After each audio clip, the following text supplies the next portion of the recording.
Om Namo Arihantanam, Namo Siddhanam, Namo Ayariyanam, Namo Vajjayanam, Namo Loe Savasahunam, Eso Panchanamukaro, Savapavapanasano, Mangalanam Chesavesim, Padamam Havai Mangalam. Om Namo Bhagavate Vasudevaya. Om Namah Shivaya. Jai Sachidanand. Here is one single line but very profound prayer. It has been taken from Bruhadaranya Upanishad. It is also included in Dr. Kohli's presentation. Asato ma sadgamaya tamaso ma jyotirgamaya mrityorma amrutam gamaya. Om Shanti Shanti Shanti.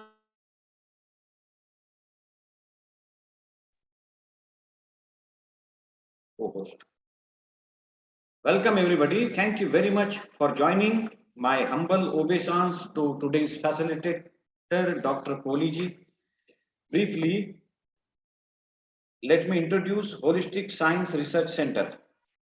Holistic Science Research Center, HSRC, was established in 2009 and it is inspired by holistic scientist Ambalal Mulji Bhai Patel, who is fondly known as Dada Bhagwan. HSRC has 85 publications in the form of books, journals, e-magazine, and it deals with spiritual science of life and living. HSRC has also conducted Asian Philosophy Conference in 2018 and 92nd Indian Philosophical Congress, wherein participated 400 scholars from India and abroad. We have also we organize international seminars, webinars, symposium, and HSRC conducts weekly webinar every Sunday on education in holistic life and living. And in all these seminars, workshops, and symposiums, great scholars, distinguished educationists, educators are invited, and our today's facilitator is Honorable Dr. Kohli. It's a great honor to introduce him. I have to be brief because the introduction is really very, very long, and the true introduction will occur to you at the end of this webinar.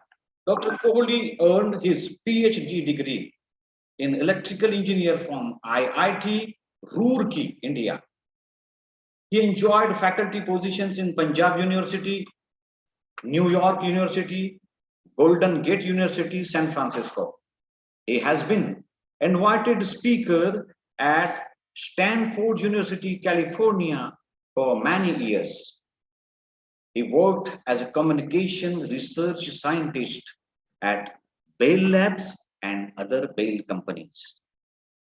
He has published his research findings in scientific journals and presented at related national and international conferences. It's a great honor to say that his chapter on medical communication have been included in the encyclopedia of telecommunications. He has been, most important, he has been investigating issues related to enhancing the quality of human living experience. To his credit, dear friends, he has 3 books he authored and they are available at amazon.com.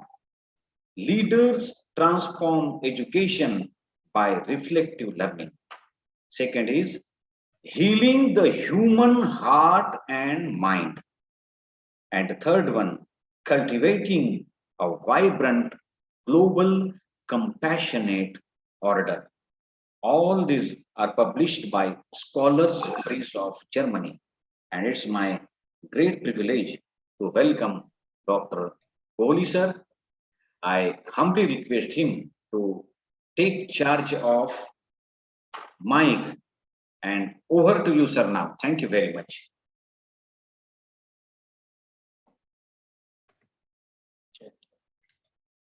Okay, you can see the screen now. Is the screen Yes. visible? Yes, yes. Okay. Yes, sir, you're audible. Okay, we started with this prayer, and it's a beautiful prayer. And we should always keep in mind, prayer should be always in our mind. Because we treat prayer, we go to Lord when we have any issue, when we have problem, when somebody gets sick, we go to the temple and we say our prayers. But prayer is not the spare wheel. Prayer is the steering wheel of life. So if we are in prayer, all our worries will disappear.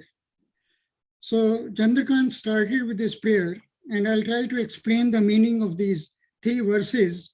And these verses were written in scriptures thousands of years ago, and they are still relevant in our current society where we are facing a lot of problems.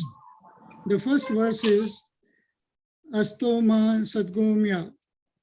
And the meaning of that verse is, take me from ignorance to true life. So we are looking for the seeker of life, the seeker of truth of life is praying to the Lord, is praying to the creator of this universe. Oh Lord, please take me from non-being to the true being, which means I'm living an ignorant life. Show me the truth. The second verse is, take me from darkness to light. None of us want to live in a dark room. If the electricity goes for a few seconds or minutes, we get restless. We run and look for a candle. So we want to see the light right away. But we are living in the darkness of our own mind. All the thoughts which we have created in this life and all the previous lives, those are the dark thoughts of our life. And those thoughts are stopping us to see the light of life. The light which has created this life, we cannot see because of this darkness. This darkness is also called the slavery of the mind. We have become to slave to our own mind, and that stops her to make progress towards a higher purpose of life. And the next verse is, it says, take me from death to immortality. We are having reincarnation, birth, life cycle, one after the other. And we are not able to break this cycle because of the ignorance of the mind, the darkness of the mind. And then it says, Om, peace, peace, peace. So Om is the primordial energy which was created in this universe before the universe started. It is a very sweet hum which pervades the whole of universe. And this is a frequency which is 432 hertz created by the creator of life. And this is called this clap of one hand. This is created, this is the sound energy through which scriptures say the whole of the life was created after this. So very deep meaning. And this is the purpose of education. This is the purpose of life. If we can adopt any one of these as a purpose of our own life, after reflecting and understanding the deep meaning behind each word, which is said in these 3 verses written thousands of years ago, but still relevant today because we are humanity, we are a confused humanity, and we are going through turbulent times. So the main motivation for this presentation is that we are learning in our family, we are having informal learning, and also we are learning through going to education process of schools and colleges and sitting in the 4 walls of these different buildings. So that system is not working. This is inefficient. It's not producing the right kind of leaders. We have autocratic leaders today. So there's something is not right in our education system. So we have to look at the holistic system of life and holistic system of learning to create a more harmonious and peaceful order. And we have to look at today, we have so many of us are together on this platform, that what can we do individually and collectively to create a new vision and start a new process of learning. So first thing we have to do is to define a vision, because where there is no vision, there is no prosperity, there is no direction. Once we have a vision, then we can follow the vision, and vision takes us forward in that direction. So the main vision for the education is that reflective educators build a holistic, lifelong, self-learning system towards creating a more harmonious and peaceful society. The key word here is reflective educators. If educators have become reflective, if they have contemplative practices, they can create a holistic self-learning system, because life in nature has created is a self-learning system, is a self-healing system. Life is a self-living system. So we'll go through this, some of the main items, and see how much we can cover in the next 45 minutes or so. And we leave sufficient time so that all the questions from the audience can be properly answered. So we'll look at some of the current challenges faced by the society and the process of transformation, which is happening all the time in nature and within our bodies. And we look at the process of life and early development when we come in this world, and the nature of the mind, what has gone wrong with the human mind, and how do we educate the educators or self-educate the educators. And then we look at some simple transformational practices and what is this new paradigm of learning and what can we do individually and collectively. So if you look at this picture, we have an old paradigm, which is mind-based learning. Mind-based, our logical mind is the one which has created this word. All the things, progress, we say the material progress in the world has been created by the logical mind. Now, suddenly we see there's a disruption in the society. It is called the paralysis of the present. And this paralysis is reflected, if we look at what is happening in the world today, just look at the war going on in Ukraine. Millions of people have been uprooted from their homes. Families have been separated. Ladies have left the country and taken the children away. The men are fighting the war.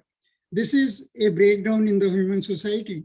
If you look at what is going on in Iran, a 22-year young girl got killed because she was not covering her head and some of her hair were visible. We are living in modern times. We are created by nature. We are pure life.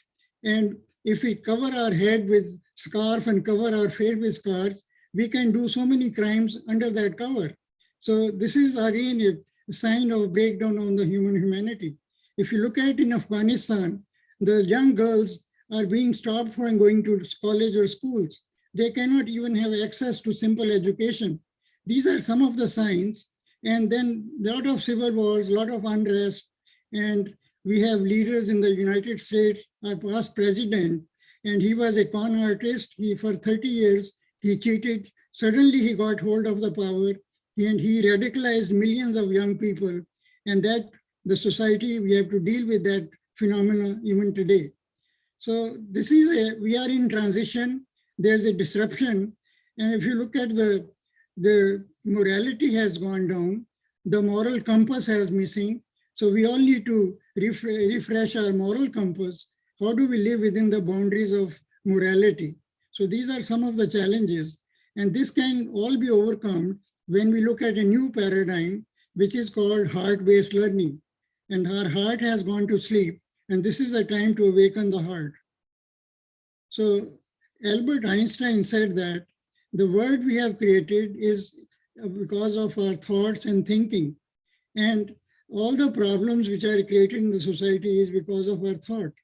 And the same thoughts cannot be used to fix the problems. So we have to go beyond our thinking.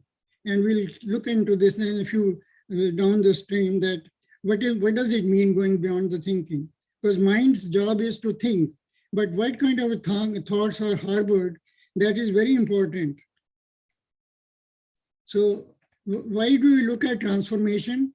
Because when we transform, then we have created a new system which is much more valuable, much more useful than the current system. The current system within the family, learning from parents, grandparents, and also learning from the formal school or education is not working.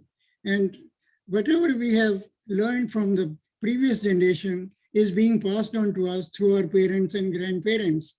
But that knowledge is again becoming very useless for solving the problem of society. So in nature, we see that water exists in 3 states. It's in frozen state, ice, is a liquid state, which is water, and the steam state is the gas. So we can compare this with what is going on in our mind. We have frozen thoughts, thoughts which are almost we cannot change. They are dogmatic, they are belief systems, there are desires. Those are frozen, and we need to melt those things so that we can flow those thoughts. And some of those thoughts are so dangerous to our life, and we can eliminate those thoughts. This is what happens. When we melt ice, it becomes water. When we heat water, it becomes steam. And then the steam also can evaporate. Otherwise it will be condensation, freezing, and the cycle will go on. This is what's happening in our life, that we cannot even melt one thought. We cannot get rid of one thought. We cannot eliminate any of the negative thoughts. Just look at the thought of getting angry. No, we get angry. We know anger is bad. Our logical mind says we should not get angry. But still, when the situation arises, we lose control, because this is the way our mind has been cultivated. We have seen anger within the family. And whenever a situation arises, automatically the mind goes there. It ignores the current state of the logical mind, which says anger is bad. So what do we do here? In order to melt thoughts, in order to melt ice, we have to provide heat. So in order to melt our own thoughts, we have to provide the heat, the energy which is within us. This energy is called the energy of consciousness. So if we can bring focus and attention of that energy, then we can melt any thoughts, and we can remove all the negativity which is existing in the mind, which is called the cause of all the suffering in the society. So the transformation creates, just like we want to convert water, wind, gas, fossil fuel, nuclear fuel, we can transform that into electrical energy, which becomes very useful for running the society.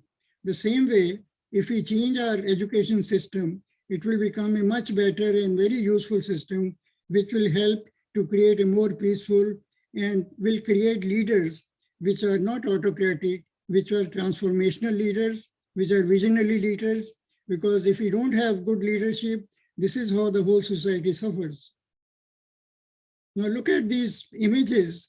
These are babies which have just to see the light of day. They are still in mother's tummy. They are 9, 8 months old. And these are called the flexible, blissful body. This is what nature has created us. This is our authentic self. This is our pure self. This is what we are when we come into this world. There's no mind, and it's pure life. And these images are in some yoga postures. So before we come into this world, all the yoga postures are taught to us when we are in mother's tummy. So this thing is a very important thing. This is our true nature. This is what nature, when it sends us on this planet, because this planet is a big guest house, and we are all here visitors, and this is what nature does. It says, go and enjoy life on this planet. And if you look at the next pictures, look at the inquisitiveness. These young children, which are 1 or 2 years old, if you look at their eyes, they are so inquisitive to know about life. Knowingness, they are pure bundle of energy. They are pure joy. They have no negativity. They are no negative. There's no mind as yet. So we should remember, this is how we ever came to this world. But through a life process, through our growing up, through a hostile society environment, through a ignorant kind of a learning system, this is what we have done to ourselves. We have become intellectuals, but we are still don't understand the process of life. What is the purpose of life? We have to retain this identity of pure self, pure being, a holistic being, an authentic being. This is what we are. And we'll see that what happens when we grow up and we become something else. So children are very close to God, and if we want to learn something, we have to learn from children. When we see them playing, then we have to watch how they fight, how they fall, how they get up, they cry, they hug each other. They are all playing, and this is the fun of life they have when they are in the beginning. So learning is a natural process. At this point, I would request Chandrakant to just read these 4 bullets. What is the learning is a natural process means? Chandrakant, can you please unmute yourself and read? Sir.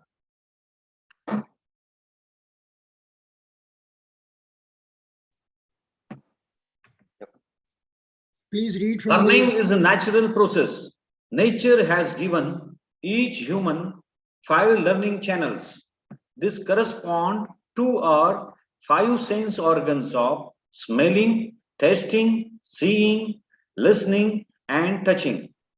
These channels are connected to the external environment and bring information into the brain. These 5 channels of learning correspond to the 5 elements of creation. These elements are earth, water, fire, air, and space. So learning is a natural process. When there were no schools and colleges, human beings were still surviving thousands of years ago, and they were still learning, and they were doing their daily prayers to the fire element, to the air element, to the water element. We have, living ignorantly, we have polluted all these 5 elements of creation. Our earth is polluted because of all the chemicals, all the pesticides which we have put in the earth. The water also is contaminated, the air is contaminated, and this has resulted in a society with so many diseases and so many problems. So we have to educate our children and educate ourselves how to keep the elements free. Having pure water and pure is a fundamental thing of life. It's an important element of life, is an element without which we cannot survive. So let's look at this picture about the learning process. We have a brain, which nature has given us the brain. There are 2 parts of the brain. There's a left hemisphere and the right hemisphere of the brain. The left hemisphere is called the linear thinking mind. Its job is to think, its job is what we are doing in the society, solving problems, making buildings, creating all the accounting systems and running life. This is how the society is run, by the linear thinking mind. And then there's a right hemisphere, which is also the feeling mind, or is directly connected to the heart. So the left hemisphere of the mind, which is the brain, its job is to analyze. It divides the humanity. It solves problems by dividing. It creates turbulence of the mind. It lives in chaos, and it lives in partial reality. It doesn't know anything fully. So we are looking at the holistic approach. When we look at the holistic approach, we have to look the right hemisphere of the mind, which is called the feeling mind, and it's a non-linear mind. It is not logical, and it is a relationship mind, and it synthesizes, it unites everything, it looks at everything as one, it silences the mind, which is very important to make any progress. We must silence the mind, and lives in peace, and it creates a holistic living environment. When this mind is developed in early stage, when we are 4 years old, the first thing happens is our right hemisphere of the brain gets developed, and its whole purpose is to spread love in the world, because this is full of love, and our psyche is created by nature. This love is given to us, it is within us, it is part of our right brain, and it is looking for how to spread that love in the world.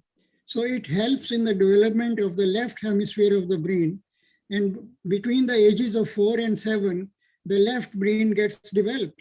Now, this period is very, very important and we have to reflect on this, that we have all gone through this.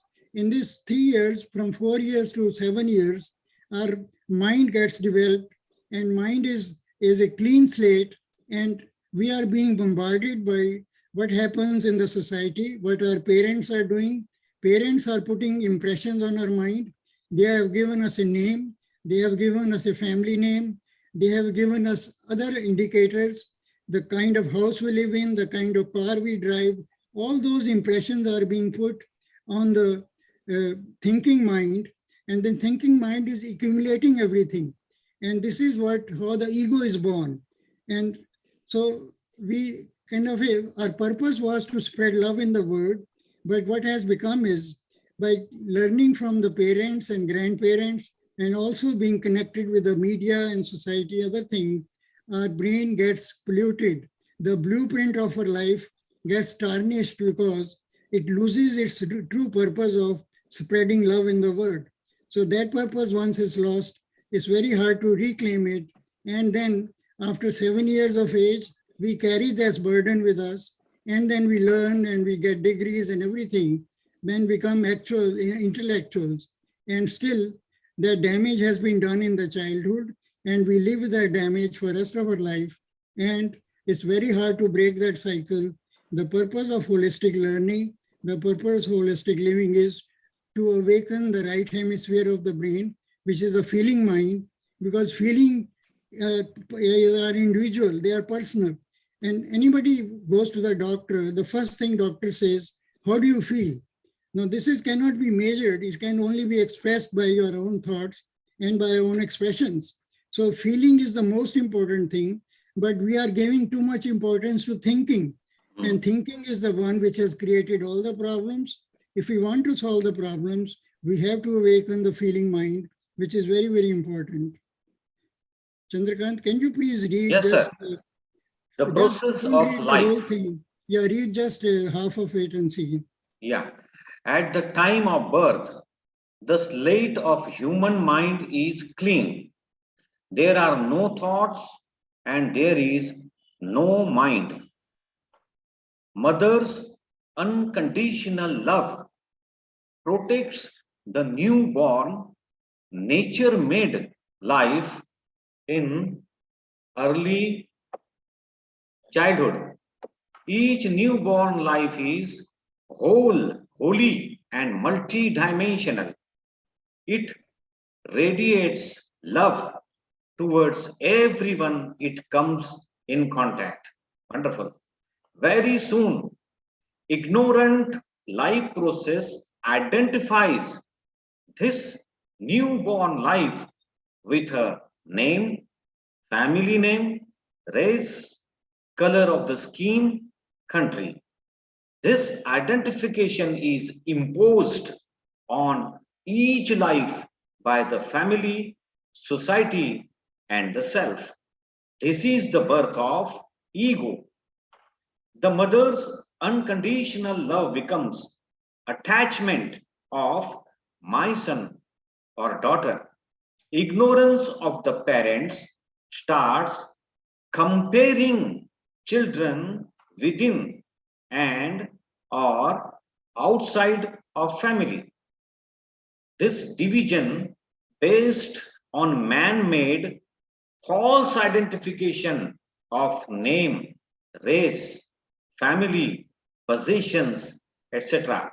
creates thought or belief impressions on the clean slate of the mind. This process of accumulating false impressions of attachment, etc., on the screen of the mind creates a life of constant struggle of division. After recognizing the stupidity of living life with man-made false impressions, one undertakes the journey of restoring one's true identity of pure, authentic love. Thank you. Thank you. So pure authentic self is what we discovered when we came to this world. We were sent here to enjoy life, and that we have lost that. So just look at what happens, we get attached. There are two dominant forces in the society. One is greed, the other is hatred, and they are dominant on the planet today. So anyone who has any greed, so greed leads to attachment. Attachment creates expectations. When we are attached to something, when we are attached to a promotion, we are expecting something to happen. So that expectation may or may not be always fulfilled.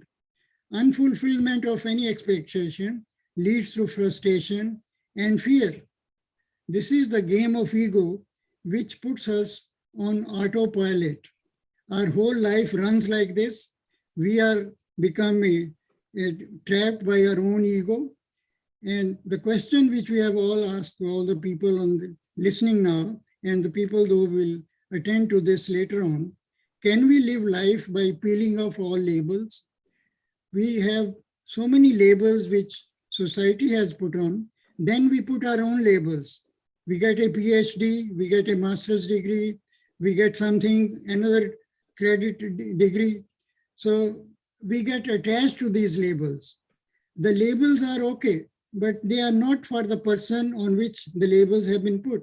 Others people can call you whatever they want to call you, but we should not be attached to our own labels. If we remove our own labels, because once we have labels, labels create fear. What will happen if this thing disappears from me? That's the biggest fear we have. We have created the ego. The biggest fear we have is what will happen to all the ego, all the thoughts which have accumulated. If all those thoughts appear, the death of all those thoughts is called the liberation. But we are so afraid that we don't want to even give up one thought. We cannot even melt one thought. We cannot even get rid of even simple emotion like anger. And we'll live with this all our life.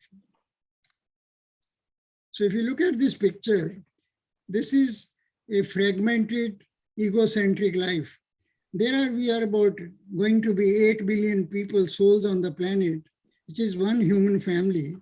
And each family has created their own comfortable living. So we are living in a shell, and everyone has created his own shell. But the nature is boundless. Nature is so broad, nature is infinite.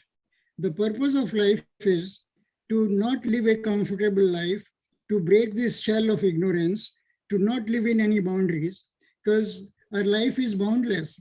This physical body, what we see, is a vibrating wave of energy. Is a physical body is an illusion, because our body is all hollow, and our DNA, the human DNA, is the same for all the people living on the planet.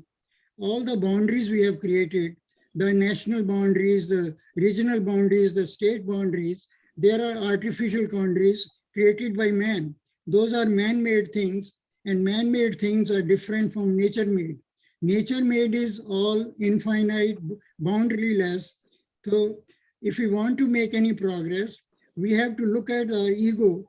Ego is the shell in which we live a comfortable life. When we are comfortable, we cannot make progress. And that comfortable living is also part of our intellect. So we have to understand that as long as we are intellectuals, we are still controlled by our ego. So this is what Dada Bhagwan, such a wonderful and such deep thinking saying by him, when the interference of one's ego and intellect ceases, one can do one's own welfare. So if we want to take care of ourselves emotionally, spiritually, physically, then first thing we have to deal with is all the biases which we have stored, all the grudges we hold in our mind, all the complaints we do all the time, all the judgment we pass on other people, that is all part of our ego. And then all the intellectuals, unless intellectualism is ended, the purpose of our being is to become actual, not intellectual. There's a very fine line between the difference between being intellectual and actual.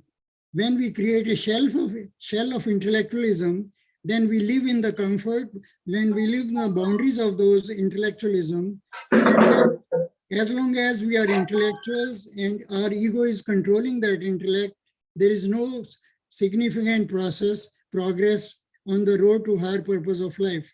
So if we want to create a world full of peace and prosperity, then the first thing we have to take care of is our own ego and our own intellect.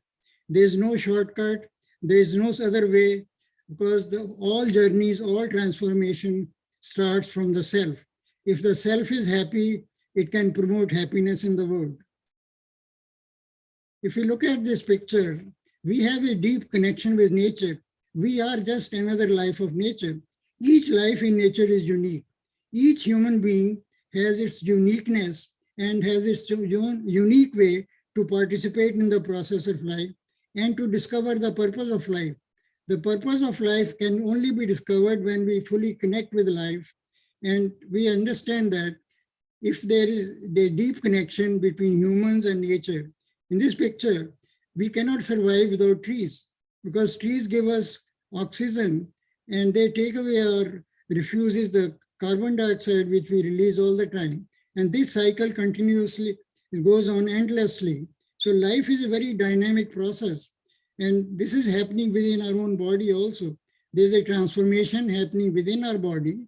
And that transformation is, any type of food we eat, it becomes into 7 different elements: the bone, the blood, and all the veins and everything, and bone marrow. And so this is a constant thing going on dynamically. So we look at life in a very simple way. We think everything is stationary.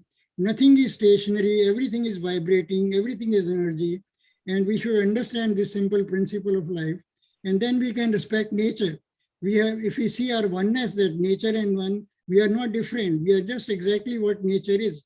We are all interconnected. Human beings are interconnected with nature. And 8 billion of us all are connected as one human family. Once we see this interconnection, then we cannot hurt anything. We won't destroy a tree. We won't dig holes in the ground, and we won't put pesticides in the ground. We will look for solutions which are organic, which are natural, and which can help to solve the problems. So we have to break this cycle of ignorant living and establish a deep connection with nature. So breathing is one very important part of meditation practices. The breath is life, and breath is the link between the mind and the body. So if we can improve the quality of our breathing, we can improve the quality of our life. When we are breathing, and if we can take a few minutes every day and do focused breathing, every breath we take, we can attach a thought to that I'm not the physical body, I'm not my mind, I'm not my thoughts, I'm not my ego. And we start eliminating each one of these. These are affirmations we can give it to ourselves every few minutes in every day. If we do this practice, that's all the meditation which is required. It will cleanse our mind, it will cleanse our body, and it will liberate us. Once we get rid of all the negative thoughts which have been accumulated in this lifetime and the previous lifetime, all these can be accumulated thoughts, can be eliminated in this lifetime. We don't have to believe in all the previous things. It takes many lives to get enlightened or get moksha or get liberation. Those are all old dogmatic thoughts which we have not tested. We just believe in what others say. So in the process of life, we can do a very simple practice of observing our thoughts, observing our emotions, and seeing the feeling, what happens to them, and the words we generate, and the action we take. There's a very simple process from thoughts to emotions. Emotion means energy in motion. And once a thought starts, it creates some emotion in the mind, and it creates a feeling and sensation. And that feeling and sensation makes us to act. Now, if the feeling is pleasant, we do some good work and we get reward. If the feeling is a disturbing feeling, then we are upset and we do something which we, again, worry about it, and we create more suffering. This is an endless cycle which goes on.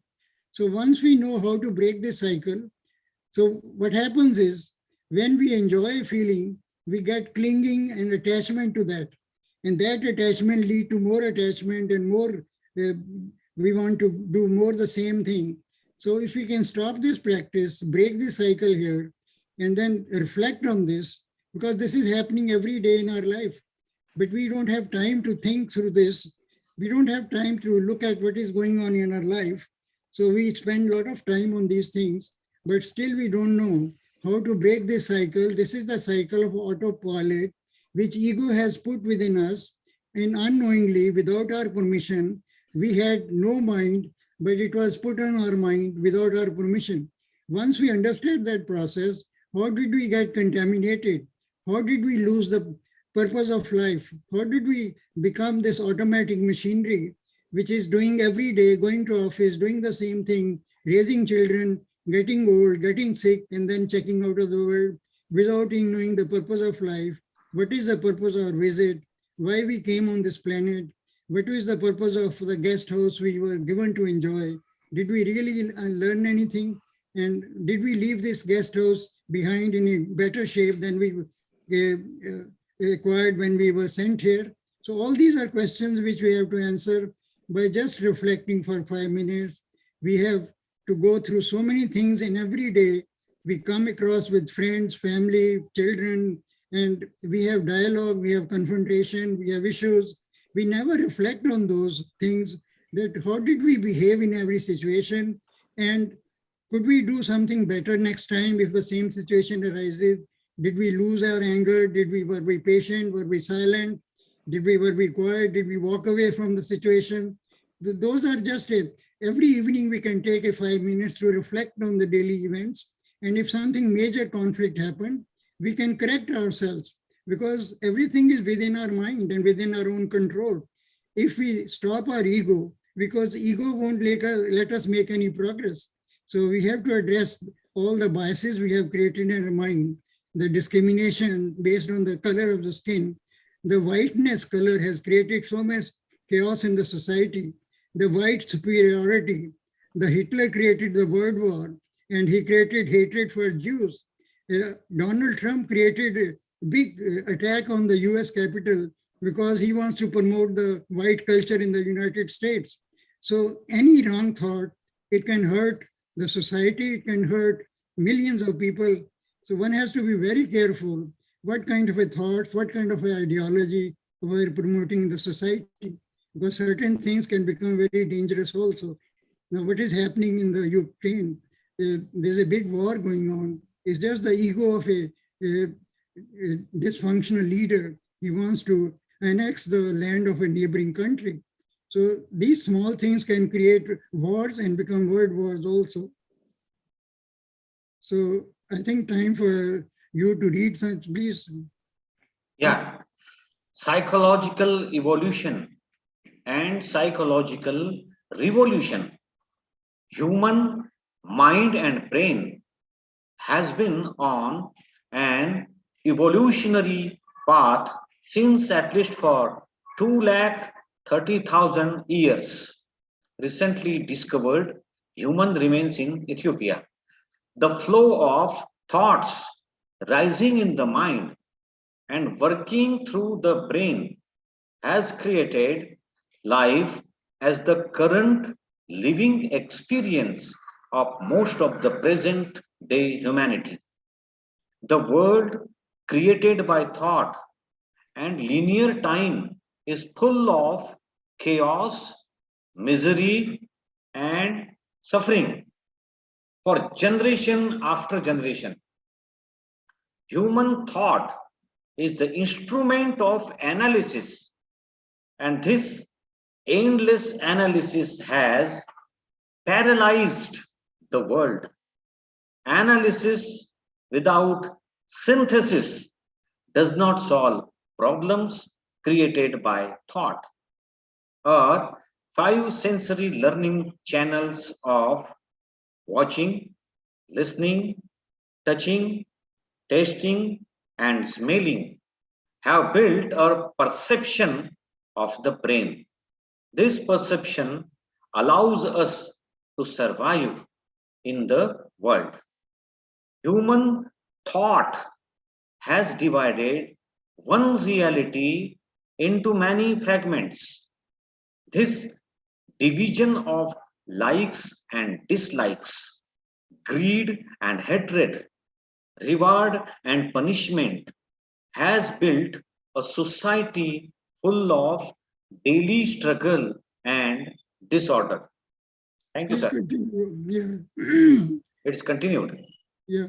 When we are first appear on the planet at birth, our mind or heart is a clean slate of love. Over the growing up years and the environment deposits a series of false dualistic impressions on the clean slate of love. Love is an attribute of the heart. Our journey of life becomes to go from brain to the heart.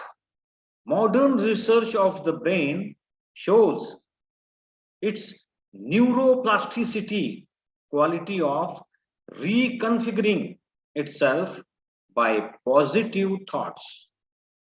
Going beyond the 5 learning channels takes one inward to see the vastness of life within our own body. There are around 50 trillion cells vibrating in the inner void. Around 300 million cells die every minute, and same or more cells are born in the same time. Around 2 million of these cells are brain neurocells. The powerhouse energizing this activity is the inner void of oneness of life. Our newly discovered brain has the capacity for psychological revolution by letting go all life disturbing thoughts of attachment, greed, hatred, and fear spontaneously. This is our transformation in a flash. This is freedom from thought. This freedom unleashes unconditioned love for ending all suffering. Thank you, sir. Thank you. So our brain, excuse me, I'm losing my voice. Our brain is the most important thing.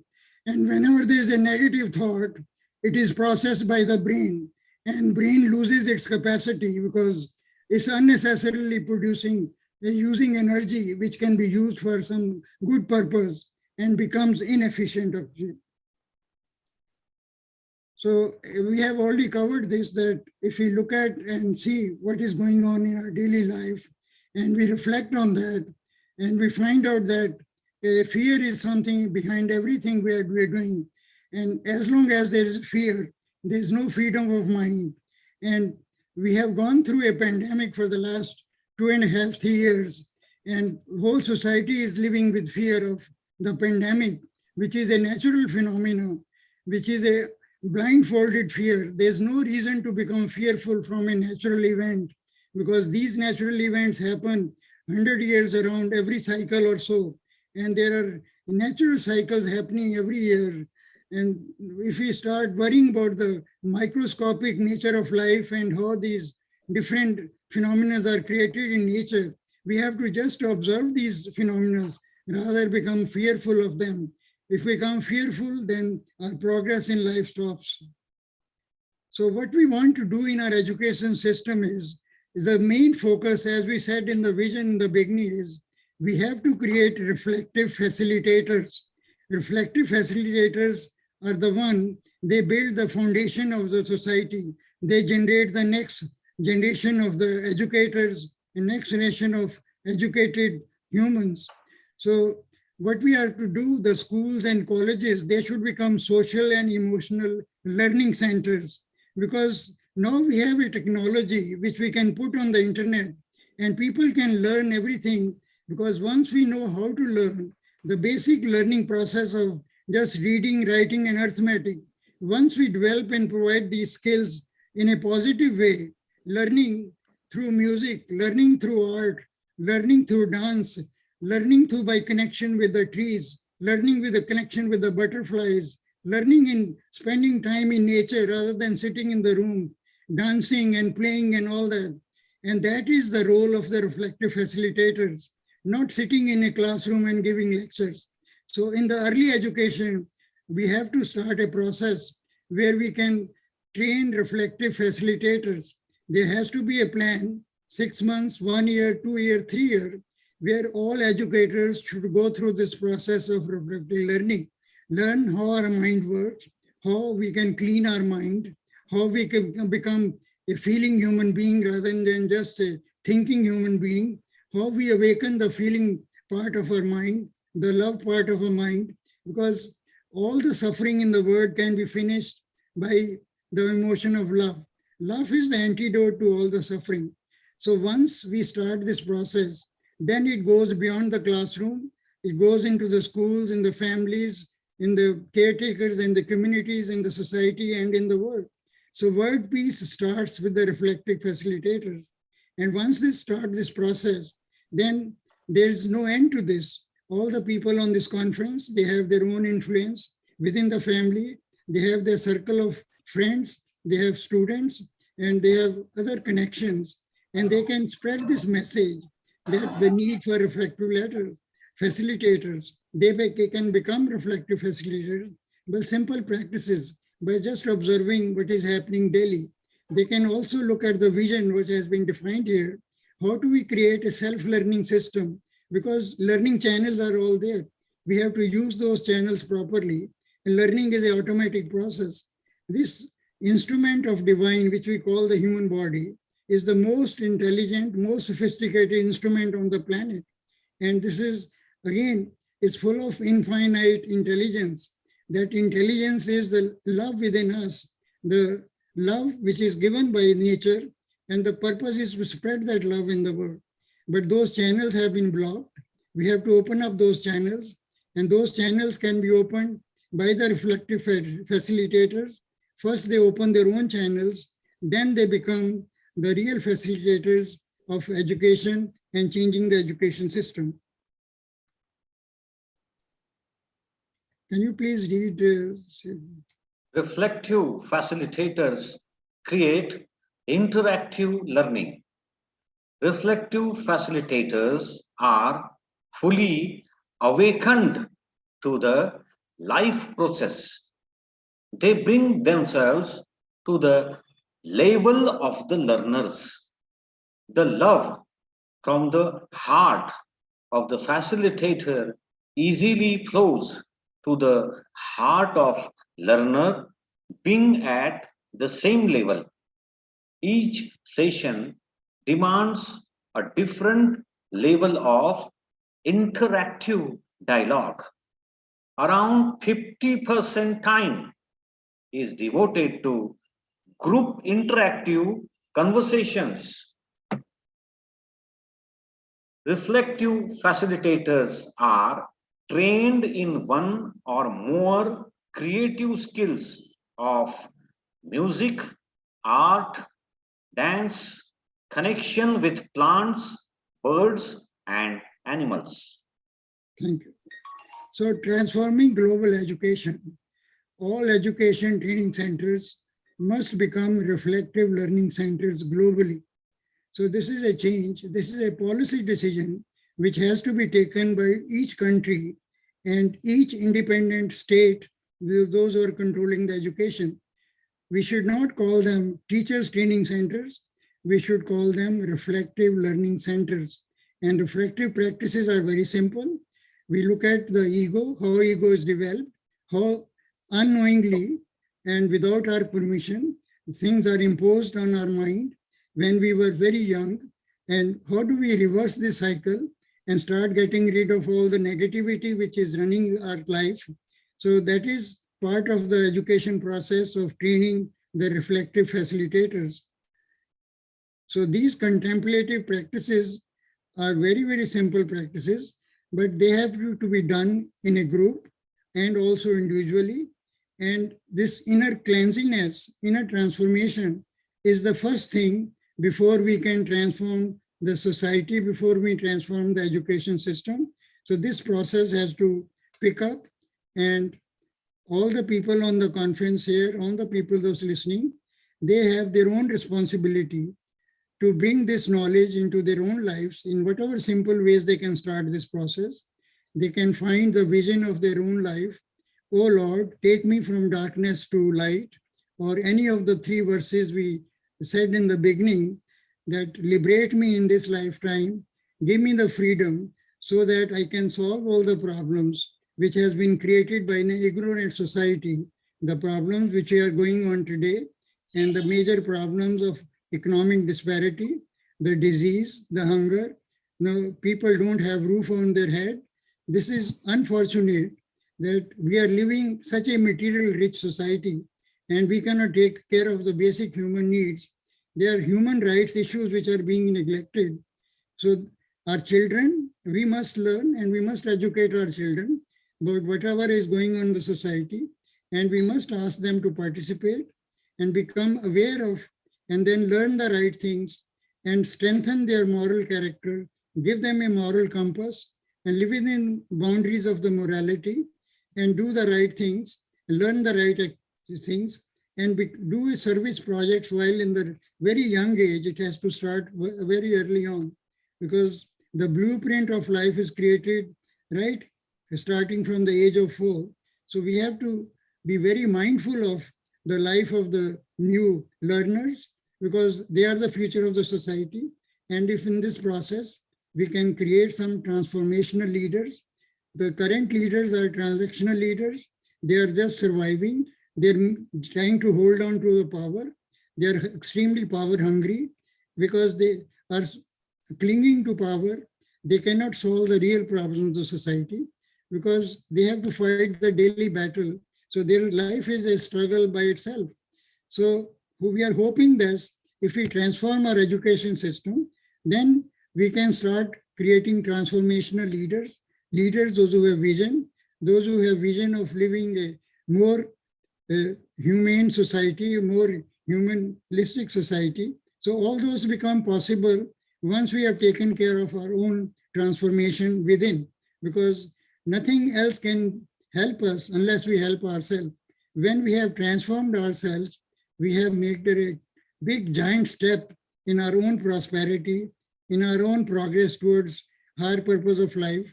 And then we are ready to help our family, our friends, our students, and everybody else. Can you please read this? This is a final one. Chandrakant, can you please unmute yourself? Some simple changes in early education. Extensive transformative training for educators. Partially transferred versus fully transformed educators. Cut down learning from books by 50% or more. Introduce early learning by music, dance, poetry, art. Introduce learning by observing life in nature. Collaborative group service learning. The will to win, the desire to succeed, and the urge to reach your full potential.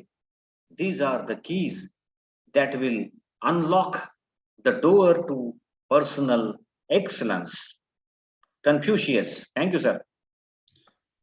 So what we call success in life and the way we are living today, our success is based on the material wealth we have accumulated, the title we have obtained, the power we have created, and all those are measures of success today. But the real success is when we have awakened our feeling mind when we have created a feeling for the suffering of others. And Buddha saw the dead body, and Buddha saw a suffering human being, Buddha saw an old person.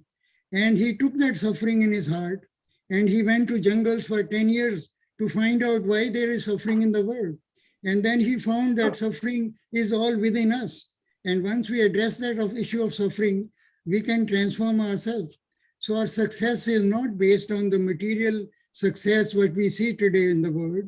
Our success in the world is how much we have done, shared our love in the world, how much love we have created for our own self, our own family, our own friends, our own society. That is the measure of success in the society. Because all the material wealth which we have accumulated by living on the planet belongs to the planet, because it has been given to us by the planet, and planet takes it back when the time comes to depart from this world. So that is not the success we have. The success is whatever we have done in our relationship with life, with our family, with our friends, with nature, with all the things what we have. Did we make a connection with that? Did we see our oneness with everything? Did we experience that oneness? That is our success of life. And that is what we should do it for to ourselves, do it to our students, and do it to everybody else to create a better humanity, to create a better society. And education is the most important tool, most powerful tool we have, which can sustain a future system of self-learning, because people, every child is so inquisitive to learn. They have all the learning channels are there. We have to give them the inspiration. We have to be the role model. And once they are inspired, they will learn by themselves, because all the knowledge is available on the internet. So this is a very simple process, but we have to first absorb it ourselves. And once we have absorbed it, we can share with others also. And in closing, what we say is, we must let go of the life we have currently planned, because currently we are living a life on autopilot. We must break this cycle of autopilot, and then so we'll become ready to accept a new life which is waiting for us. Once we awaken the feeling heart, the love of the heart, which is the seat of consciousness, once that is awakened, then it is the beginning of a new life. It is the life which we can do it to ourselves. And then that life affects everybody else, not only for this generation, but future generations to come. Thank you. And now we are ready for take your questions, please. Yes, yes. Thank you very much, Dr. Kohli. Please, they can unmute themselves. Fine. So really, I feel speechless, but I must say it's very influential, and all the comments of participants show that there is too many things and so much to learn. Though it is not possible to in this live one, so this webinar is immortal, as it will be available on YouTube. The recording is going on. Thank you very much, Dr. Kohli. Now I invite questions from participants. You can unmute yourself, raise your hand so that I can take your name, and please ask question. Let me begin. Let me take the advantage of being the host. Dr. Saab, my question is, in this journey of left brain to right brain, how can one start? Yeah, I think it's a question which everybody has the same question. What should I do? Because the brain is overloaded with information. Again, we have to, everybody will have a different answer for this, because you take one of those thoughts which you have, because everybody is in a different state of development, and there is no common remedy for where to start. There is no common point. If you know what is the most disturbing thing in your life, we can start from that. And we have to first identify that. And that identification happens when we calm our mind, when we do some breathing exercises, and then we can reflect on that. So if we start doing this 5 minutes every day, and just reflect on the daily events, that what did we do the whole day, what were our interactions, and what did the thing which bothered me the most, how did I got flared up? What did we make me angry? So once we know that thought, that is the starting point. Or something else happened. So we should know that, and we can start from that point and reflect on that. And not only we can do individually reflective, we can discuss that with one or two close friends, people we trust, our life partners or our children, anybody. That can be a shared experience, because once we share that I should have done this thing better than what I did in that interaction with another human being or in a group setting. And that is an educational experience for everybody else in the family too. So it's a reflective practice which can be done every day, just for a few minutes. We can reflect on one major event which has happened. And that is a process of awareness that something is not working right and we can change it. Next That's question. really wonderful and very innovative. Mr. Satyendra Gadpale, I think my question I ask is on behalf of so many. Now, I request Satyendra Gadpale, Dr. Satyendra Gadpale from Amravati University. Please unmute yourself and ask your question, sir. Okay, thank you. Am I audible to clear? you? Yeah, loud and clear. Thank you. Thank you. Sir, my question is that, we are always in a kind of conflict between two things, that we keep a kind of obsession and much pride of our language, region, caste, creed, religion, and nation. And at the same time, in the inner stream, we have a desire to be a global citizen and to be harmonious with the whole world. But unless and until we do not do anything intensely for the country and for our region and language and culture, we cannot develop our country also. So we have a kind of staunch patriotism on one side, a kind of very much pride in nationalism, and on another side, we long to have a kind of harmonious togetherness with all the people in the world. So how should we be global while so keeping ourselves away from a kind of staunch nationalism and pride for the development of our country? Yeah, this is the game which ego plays with us every day. So we have to be conscious about this. Just go back when there were no national boundaries, when first humans were on the planet, there were no countries, and this was a global humanity. This was a globe. So we were global, we were born global citizens. Then over a period of time, we created countries and boundaries, and all those things are man-made. So we are global. Now, on this call, this is a global call. This is a Zoom call, which is across many countries of the world. So we are global citizens. We are global, but we have a local appearance. The conflict is in the mind. There's no conflict outside. It's the ego which is playing this game. So the ego is the deep conditioning which has been done to us without our permission. So we must reverse that first.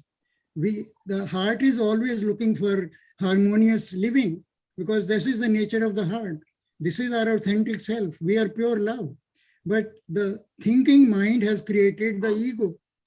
So ego is the most, and this is the shell which creates confusion. This is the shell of duality. This is a shell of cause and effect. Negative thoughts creates negative emotions and creates negativity. And it stops us from being harmonious within and harmonious outside. So we must take care of and understand, once we know our ego, the biases we are holding, and the race we are proud of, the country we are proud of, there's nothing to be proud of a country. Country is a country, and countries, we should be proud of our humanity. We are one human society. Once we are proud of our own humanity, we are humans, but the humanity has disappeared. Humanity means interconnection of all the 8 billion people as one human family. So that's what makes us global. But since we are living in duality, we have developed ego, there's a conflict within. We want a harmonious society, but we are not harmonious within. So the challenge is again, once we have transformed ourselves, then only we can say that we can create a better nation, better society, and better humanity too. Thank you, Dr. Saab. I invite now Mr. Professor Dilip Kumar. Dilip Kumarji, please unmute yourself and put forward your question. Good morning to all, and it's a very pleasant for me to listen Professor Kohli. My question is very short, but very much relevant, I think. Why not be instrumental in solving the problems of others instead of being a problem yourself? That is my question in a very nutshell. So I want some directional kind of path from Professor Kohli. Thank you. So we want to help others, and that is an excellent idea. At a very young age, I think we should get our children involved in group activities, in group projects. And like small children, maybe 8 years, 10 years old, they go to some nursing center, senior center, where people the age of 70, 80, 90, they're living in there without families, and they go there and play some music there, and they are connected with life. And they also learn from those elderly people, those who have lived their life on the planet, and listen to their blessings. And so our children get involved with group projects. They help others. In that process, they are helping themselves. They are becoming connected with the society. The young and the old, they are all connected on the same platform, and they're learning from each other. So life is again a process. We can help others, and by helping others, we are helping ourselves. But we have to get engaged with society. We have to make a connection. See, our connection with life is lost. We are connected with superficial things. We are connected with making money. We can make money, is not a harm thing. We can accumulate a lot of money. What do we do with that money? How do we spread that money in the society? Because we know our needs are very limited. What does a human being need? Very, very limited needs. We have friends, they are living in homes. There are 10 bedrooms in that home. There are 2 people living there. So one has to ask that question, that there are so many people homeless, there are no roof on their head. So is that fair in the society? So what is my role? Everyone we have to ask, what can I do to make my own life better? Because unless we address our own issue, we cannot address issue of others. So I don't know whether I answer your question, but it's an interrelated thing. We help others and help ourselves. It is a connected process, and we learn from each other, and we can start anywhere actually. There's no defined rule. That's amazing, sir. I invite now Brigadier K. Birendra Singh ji. Please unmute yourself and put forward your question. Brigadier K. Birendra ji, unmute yourself. And the next one will be Professor Hsrc Raut. Brigadier, please unmute yourself and put forward your question. Let me invite Professor. Yes. Unmute yourself. Birendra ji, unmute yourself, please.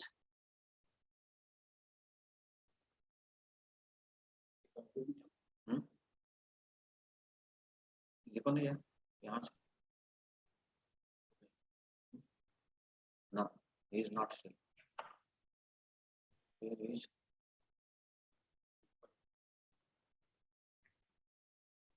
You can unmute yourself, sir. We have set such system. Participants can unmute themselves, or you have to rejoin, I think. There might be some technical issue. Where? Yes, Mr. Hsrc Raut, you please put forward your question. In the world of competition, how we can preserve our morality principle and introduce our principles morality to young children who've been a victim of today's evil world of competition. Okay, you mean why not successful at any cost? At the cost of morality, humanity, etc. Dr. Saab. Yeah, competition is something which is a very bad connotation. And cooperation is thing which we have to teach our children, because cooperation is what is in nature. Everything works cooperatively. Within our own body, there are all these 50 trillion cells, they all cooperate to run this body. So in nature also everything works in cooperation. Competition is okay when we are making some kind of a products like making cars and comparing the two cars of one country or one company with another company car. That is a product competition. But human beings, our competition has to be within our own self. We must compete within our own self. We are doing something today and we have to improve on that. So there's an internal competition. That is the only competition which has made sense. If we are competing within and we are the best of the best, outer competition is not required. We'll be chosen and we'll be rising very high because of our talent, or because of our love, because of our skill, and because of our morality. Because our morality is the moral compass, is our own compass. And once we keep that morality, keep that love, and also we are mindful of helping others, we are collaborative, we are competitive, but we are still helping others, because competitiveness means competitive within, not competitive outside. Because every human being, they have to do their best and everybody has to compete within. If we start competing within, then we become the best of the best. And then we get the best of everything in the world. So that is our purpose of life, that today we are at some point in life, even the learning the skill set. We know certain skill set. I'm a carpenter, I'm an electrician, but I don't know everything. But I learn every day. I learn something new by asking questions. But I don't compete with others, because other electricians may be better than me, but that is their right. But I become better myself, not bring the other person down, but bring myself up and respect everybody who's coming up and learn from that person. So competition is all within, collaboration and cooperation is all outside. So that is the way to organize our life, and that is the way to create inner peace, and that is the way to create peace in the environment wherever we are working. A competition outside, within the family, within the children, is a very destructive force, and parents should be mindful of that, because every life is unique. The two lives cannot be compared. They are not like coming out of the factory that you have to compare them. This is the factory of the God. God creates everything unique. So we must respect the uniqueness of every human being. Amazing, sir, amazing. Thank you very much. And I hope, dear participants, professors, readers, doctors, if there are so many questions, I fear we will delay the sleep of Dr. Kohli, because it's a night now in California. So I will take up the questions only, the participants who raised hand now, and then we will turn to our next conclusion. I invite now Arpana Kumari ji, please unmute yourself. And Vinay Vasuli ji, you too unmute yourself. You will be the next. Arpana Kumari ji, please ask your question.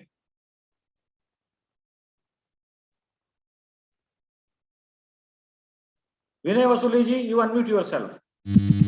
Thank you, sir, for giving me such opportunity to ask the question. Good morning to respected panelists and organizers. My question is related to the early childhood education. I would like to ask that does Mother Nature can exercise a formative influence on the early education of a child, and if yes, in what way, sir? So the question is about Mother Nature. So we are not connected with Mother Nature. That is one of our problems, because we have to respect every early child as an authentic, pure life. And we have to respect them as a soul, as a spirit, because that is what they are. And we have to learn from them how they operate, how they relate with each other, how they play in the ground, how they fall, how they hug each other, this is all natural things. We have to observe that. We have to learn from them. In California, in some of the early education, they have introduced a program called mindfulness. And mindfulness, when children are very noisy, and they are not being controlled by the teachers are yelling, the time for mindfulness, time for mindfulness. The children are mindful by their own nature. This is Mother Nature. They have been created very mindful, but the teachers have to learn from them and be calm by themselves, and we work with them because they have to play, they have to run around, by love we can bring them together, and by love we can calm them down also, but we have to calm ourselves down too. So this is a part of the training of the reflective early educators, that they must be calm by their own nature so that they can work these newly born bundles of energy, pure energies. They are the future of the society. If one reflective educator can create a team of future educators or leaders, and who knows, out of those, some may be transformational leaders, world leaders, and they can be so instrumental in changing the society. So I think Mother Nature is there all the time. Mother Nature is ready to help us, provided we are connected with the Mother Nature. We are not connected with the trees, the birds, and also the animals and the plants. I mean, everything is nature. We are nature too. We are a product of nature. Every life is unique. We should be connected with Mother Nature because we are connected with, as I said earlier, without trees, we won't survive. We cannot live. So we are nurturing the nature and nature nurtures us. Yeah. This is a reciprocal arrangement we have, because we should maintain this reciprocal arrangement with nature, because that is what is required in the beginning, because with love, those early children will rise to be a very decent human beings in the future as they grow up. Thank you. Thank you very much, sir. Thanks a lot. How nice, how wonderful. I request all my dear friends, since questions might be many and we have bondage of time, I request you to send all the questions to our email ID, hsrcsurat@gmail.com. I promise to forward all the questions to Kohli sir, and Dr. Kohli sir is kind enough in time to answer all these questions. Let me invite here now our Vice President of Holistic Science Research Center, LD Patel sir, to propose vote of thanks. Lalabhai Patel sir, please kindly unmute yourself. Am I audible? Yes, sir, audible, clearly. Right. Respected Dr. Jagdish Kohli and all learned participants, I am so pleased to be a part of this international webinar on a very, very apt topic, that is transforming global education. And going through the deliberations, I found, ultimately it boils down on natural living naturally rather, and propagating natural living, which is one of the core motto behind establishing Holistic Science Research Center. And I am thankful to Dr. Kohli for bringing forth this very, very relevant topic. I'm thankful to everyone who have joined, all academicians, because they are the right. See, in any webinar or any meeting for the case, the proper speaker for proper audience, it is rare. But however, it may be a very brief session, 90 minutes almost, including the discussions, but it has made us thinking on various lines. What can we do? The questions were very, very important. And this session, I can say, for me, if you allow me, Chandrakantji, 2-3 minutes, I can share what I have learned on behalf of all the participants. Okay. Yes, sir. I would like to tell is that the webinar served its purpose of creating and exploring the explorations. They said in the beginning, observe the chaos created within the human mind and global society. Observation things. Unless we observe something, we cannot form a clear opinion. We are part of it. We are a part of the chaos. You cannot think what chaos is, and you can't find a solution. So, but this is very important point he has told us, right? And then one thing he has talked about the paradigm shift. Paradigm shift. Say, being on the same premises, okay, being on the same paradigm, you cannot develop beyond a certain thing. A glass ceiling comes. Okay, so unless there is a paradigm shift, say revolution does not take place. Like in case of technology, say breakthrough technology. Similarly, in the field of education also, say almost since around 100 years, since the industrial revolution took place, there's a separate mechanized kind of thinking in line of education, philosophy of education. There needs to be a paradigm shift on that, and that is what he has focused on, say, by saying mindful living to heart-based living, right? From left brain, because the present education system encourages developing the left brain, and most of the time ignores the right brain abilities, right? Then frozen thoughts, okay. So many problems are because of frozen thoughts, because of you are continuing the same paradigm, right? So most of the problems in the world, everywhere, wherever they are, that is, he has nicely, beautifully brought out frozen thoughts. Then they should be, transformed to flowing thoughts, and then again eliminated and properly aligning those things. That is one thing. And here also the education, but educating everyone, right? But at the root of everyone, suppose somebody is waging a war this time, ultimately, okay, he was a student one time. So teacher is the mother of everything, right? Every good thing in the world, every bad thing in the world.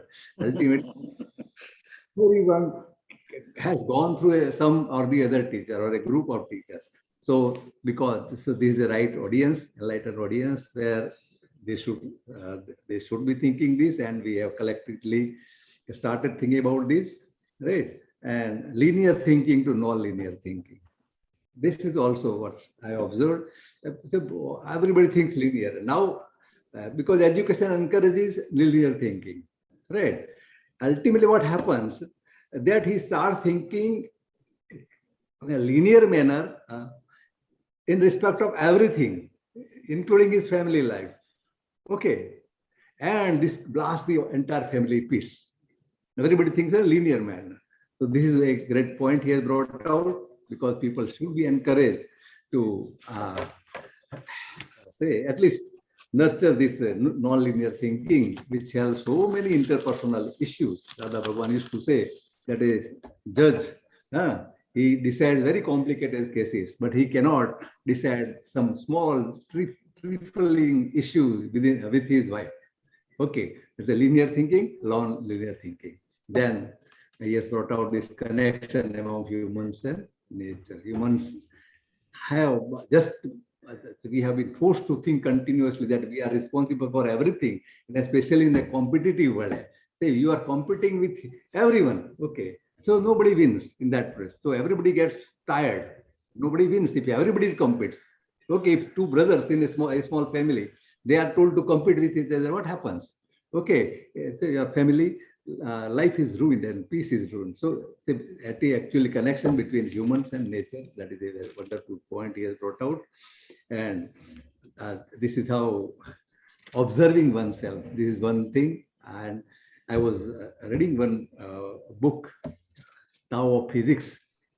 Here, the author has pointed out, simply by observing, you see, simply by observing non-living things, atoms, okay, simply if you observe the movements going on within atom, the movement is affected simply by your observing. You can see. Now physics also, the scientists also accept, simply by observing something, it affects its movement. So if it is true about a non-living thing, then how can't it be true for living people, like human beings? So observing yourself, that itself brings forth so many improvements. That's what he has pointed out, and it has made us thinking. Then psychological evolution, and revolution. Okay, and that's the fruit. Learning, and we are traveling in that directions. Then analysis without synthesizing. That's also there. There is so much of reductionism in the parlance of philosophy. You analyze everything. You analyze everything, but you don't know the interrelationship between everything. So if you analyze, so then synthesizing ability is lost, and it creates so many problems. There are specialists of everything in modern world.